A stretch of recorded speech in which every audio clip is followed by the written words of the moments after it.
कहा कि फलाह पाना तुम्हारी ज़रूरत है, और फलाह कैसे होगी? तज़किये से हासिल होगी। और तज़किया क्या है?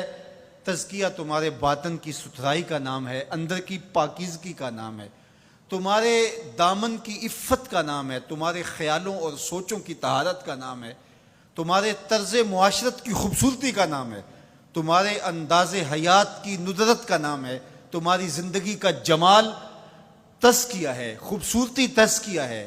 अल्लाह की हराम करदा चीज़ों से बचना, उसकी ममनुआत से महफूज रहना, हत्ता कि मकरूहात से भी, और यहाँ तक कि ऐसी सोच से भी, ऐसे ख्याल से भी, ऐसे वसवसे से भी अपने आप को बचाना, इसको तज़किया कहा जाता है। और अल्लाह ताला जल्ला शानहू ने यहाँ इरशाद फरमाया, कद अफ़लह मन तज़क्का, जिसने अपने अंदर को सुथरा कर लिया। बाहर तो मल मल के सारे ही धोते हैं, लिबास पे भी सलवट नहीं पड़ती।